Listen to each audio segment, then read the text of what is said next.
Welcome in mathematics classes bye Sumit sir. आज हम लोग वर्ग अर्थात ए स्क्वायर का पार्ट 2 देखेंगे, जिसमें क्वेश्चन नंबर 7 से कंटिन्यू करेंगे। क्वेश्चन नंबर 7 कहता है दो वर्गों के क्षेत्रफल में क्या अनुपात होगा जबकि पहले वर्ग का विकर्ण दूसरे वर्ग के विकर्ण से दुगना हो। ठीक है, अच्छा क्वेश्चन है, इसका सॉल्यूशन देखते हैं। ये कहता है एक वर्ग का जो विकर्ण है उससे इसका विकर्ण दुगना है। इसके विकर्ण को यदि सपोज कीजिए x लेते हैं तो इसका विकर्ण क्या होगा 2x होगा। ये कहना है, मान लीजिए दूसरे वर्ग है और ये पहला वर्ग है। ठीक है, तो क्वेश्चन ये कहता है कि दूसरे वर्ग के विकर्ण से पहला वर्ग का विकर्ण दुगनी है, यानी अर्थात 2x है। ठीक है, तो आप जानते हैं जब विकर्ण दिया हो तो उसका एरिया डायरेक्ट आप निकाल सकते हैं 1/2 इंटू क्या होगा विकर्ण का स्क्वायर। ठीक है, भुजा दिया हो तो एरिया आप जानते हैं भुजा का स्क्वायर ए स्क्वायर। ठीक है, चलिए तो वही कह रहा है दोनों का क्षेत्रफल का रेशियो क्या होगा। तो 1/2 इंटू विकर्ण का स्क्वायर यानी 2x का स्क्वायर, फिर 1/2 इंटू विकर्ण का स्क्वायर यानी x का स्क्वायर। 1/2 से 1/2 कैंसिल, 2x का स्क्वायर 4x स्क्वायर और x का स्क्वायर तो x स्क्वायर, x स्क्वायर से x स्क्वायर कैंसिल यानी 4:2 क्या होगा 1। ठीक है, क्वेश्चन नंबर 8 देखते हैं। कहता है यदि दो वर्गों के क्षेत्रफलों में 1:2 का अनुपात हो तो उनके परिमापों में क्या अनुपात होगा। पेरीमीटर का रेशियो यहाँ पूछा जा रहा है। ठीक है, चलिए लीजिए, जब एरिया दिया हो दो वर्ग के केस में, जब भुजा दिया हो तो उसके एरिया जो होगा ए स्क्वायर होगा, या पेरीमीटर फिर दिया हो तो पेरीमीटर जानते हो, तो पेरीमीटर का जब दो वर्ग के केस की मैं बात कर रहा हूँ, जब एरिया का रेशियो निकालना हो तो दोनों की भुजा का स्क्वायर कर देंगे। मान लीजिए A1 स्क्वायर और क्या होगा A2 का स्क्वायर कर देंगे। ठीक है, वही जब किसी का पहला का P1 दिया हो दूसरे का P2 दिया हो तो उसका हम स्क्वायर कर देंगे। ठीक है, लेकिन जस्ट लाइक जब ये आपको दोनों चीज दिया हो और सॉरी एरिया दिया हो और ये भुजा और पेरीमीटर का पूछ रहा हो तो उसके हम ये स्क्वायर है तो इधर क्या पड़ेगा अंडर रूट। ठीक है, स्क्वायर रूट हो जाएगा। तो वही मैं यहाँ किया हूँ, यानी P1 P2 निकालना हो या फिर भुजा का A1 A2 निकालना हो, यानी भुजा का अनुपात निकालना हो। ठीक है, तो करना क्या है, दोनों के एरिया का हम क्या करेंगे स्क्वायर रूट कर देंगे। ठीक है, वही मैं किया हूँ। उसका दिया गया है पहले का 1 और दूसरे का 2, तो ली वही 1/2 यानी 1 निकला और 2 से √2 से 2 तो निकलेगा नहीं, 1:2 क्या होगा √2। ठीक है, चलिए देखते हैं क्वेश्चन नंबर 9। नेक्स्ट, दो वर्गों के परिमाप क्रमशः 24 मीटर तथा 32 मीटर हैं। एक ऐसे वर्ग का परिमाप क्या होगा जिसका क्षेत्रफल इन दोनों वर्गों के क्षेत्रफल के योग के बराबर हो। ठीक है, अच्छा क्वेश्चन है, देखिए 9 का सॉल्यूशन। कहा जा रहा है ना कि दो वर्ग दिया है जिसका पेरीमीटर दे दिया है, इसका 24 इसका 32, तो पेरीमीटर 24 है तो इसका भुजा 6 आएगा क्योंकि पेरीमीटर बराबर 4a होता है, 6 6 6 6। ठीक है, 24 आएगा। इसका भुजा 6 और उसी तरह इसका भुजा आएगा 8। ठीक है, और क्वेश्चन का कहना है इसका पेरीमीटर क्या होगा। और एक और रिलेशन कहता है कि इसका जो एरिया है, इसका एरिया इन दोनों के एरिया के योगफल के बराबर है, यानी इन दोनों को एरिया को जोड़ेंगे तो इसका एरिया मिलता है। एरिया तो मुझे मालूम नहीं है, आप जानते हैं इसका एरिया वर्ग है दोनों, तो एरिया क्या होगा भुजा का स्क्वायर यानी 6 का स्क्वायर 36 और प्लस 8 का स्क्वायर कितना होगा 64, दोनों को जोड़ेंगे तो आएगा 100। ठीक है, जो बड़े वाले वर्ग का क्षेत्रफल के बराबर होगा। ठीक है, वही मैं लिखा हूँ, इसका जो एरिया है इस वर्ग का एरिया 36 + 64 यानी 100, एरिया बराबर होता है भुजा स्क्वायर ए बराबर 10। जब इसका भुजा आ गया 10 तो इसका पेरीमीटर चारों भुजाओं को जोड़ देंगे यानी 4a क्या होगा 40। ठीक है, इसमें कलम नहीं चलाना है ऐसे क्वेश्चंस के लिए। जब मुझे भुजा मालूम हो गया था 6 और 8, तो आप जानते हैं इसका जो भुजा आने वाला है, एक जानते हैं आप एक रिलेशन 6 का स्क्वायर प्लस क्या होगा 8 का स्क्वायर इक्वल टू क्या होगा 10 का स्क्वायर होता है। ठीक है, और क्वेश्चन का यही कहना है कि ये दो वर्ग का जो क्षेत्रफल जो है वह एक बड़े वर्ग का जो है क्षेत्रफल के बराबर है, दोनों का योगफल इसके बराबर है। तो 6 जानते हैं, भुजा जब 6 है तो इसका क्षेत्रफल क्या होगा भुजा स्क्वायर, वर्ग के केस में 6 स्क्वायर 8 स्क्वायर बराबर क्या होगा 10 स्क्वायर।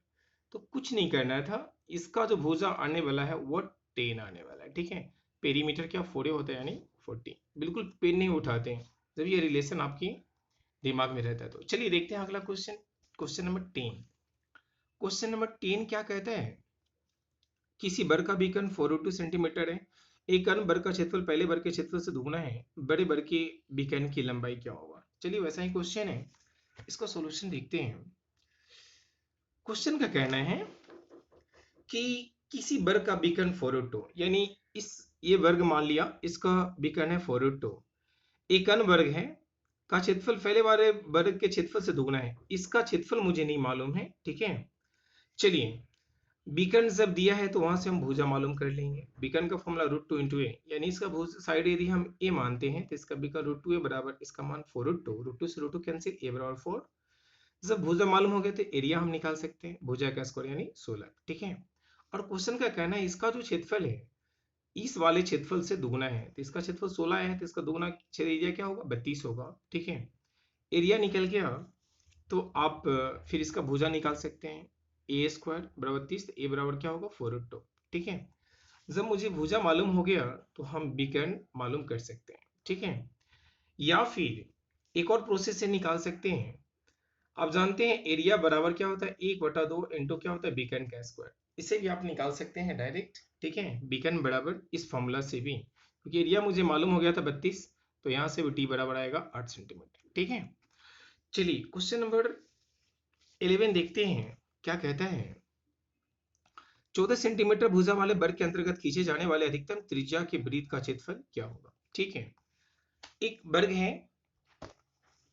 कहता है उसके अंदर वृत्त खींचा जाना है, ठीक है, सबसे बड़े वृत्त। जब वर्ग के अंदर सबसे बड़ी यानी मैक्सिमम सर्किल, मैक्सिमम साइज का सर्किल यदि आप खींचेंगे तो आपका वो जो सर्किल होगा वर्ग के चारों भुजा को स्पर्श करते हुए जाएगा, ठीक है, चारों भुजा को स्पर्श करेगा। तो इस केस में ये जो है वृत्त का जो व्यास होगा, ठीक है, वृत्त का व्यास वर्ग की भुजा के बराबर होगा इस केसेस में, यानी डायमीटर जो है वह वर्ग की साइड के बराबर होगा, ठीक है। आप जानते हैं डायमीटर व्यास जो होता है 2r होता है, 2r बराबर a, यहाँ से r बराबर क्या होगा a/2। अब देखिए मुझे इसका भुजा, ये a का मान मुझे दिया हुआ है 14 सेंटीमीटर, यानी बड़ी की भुजा 14 सेंटीमीटर दे रखा है, रेडियस क्या होगा उसका आधा होगा 7 सेंटीमीटर। सब रेडियस 7 हो तो मैं बता चुका हूँ आपको काफी बार, एरिया उसका 154 आता है। ध्यान दीजिएगा जब रेडियस 7 हो तो उसका सरकमफ्रेंस आएगा 44 और एरिया आएगा आपका 154, ठीक है, 154। जब रेडियस 14 हो तब उसका सरकमफ्रेंस आएगा 88 और एरिया जो होगा बराबर आएगा 616, ठीक है। ये थोड़ा याद रखिएगा क्योंकि सर्किल के केस में बहुत इंपॉर्टेंट है, डायरेक्ट आप आंसर मारेंगे, ठीक है।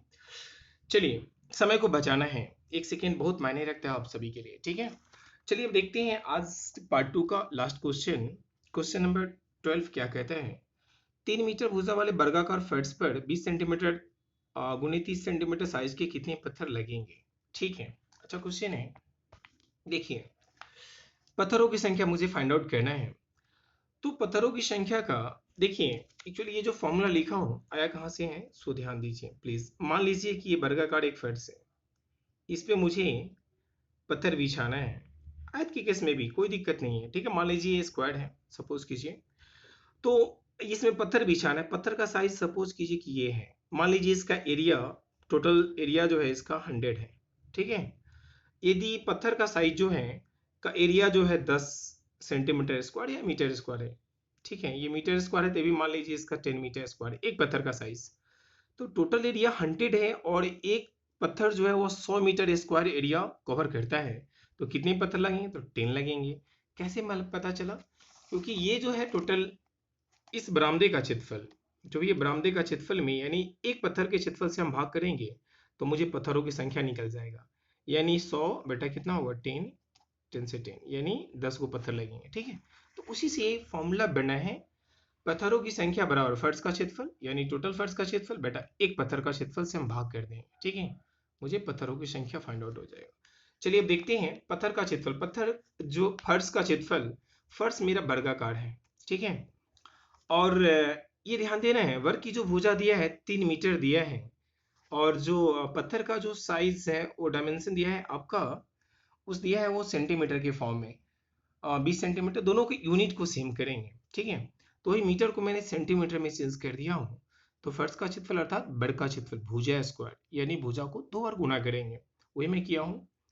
इसको एक बार और यहाँ 2 बार गुना कर दिए हैं, यानी सेंटीमीटर में कवर चेंज किए हैं, 100 से गुना कर दिए हैं। और पत्थर का क्षेत्रफल क्या होगा, वही पत्थर जो है 20/30 का है, तो इसका क्षेत्रफल लंबाई इंटू चौड़ाई, ठीक है, 20/30। अब कटा है वही काट के आया है 150, ठीक है। यानी फर्श को कवर करने में आपको लगेगा 150 पत्थर लगेंगे, ठीक है। चलिए आज इतना ही, मैं तब तक के लिए इजाज़त दीजिए। Bye bye, take care.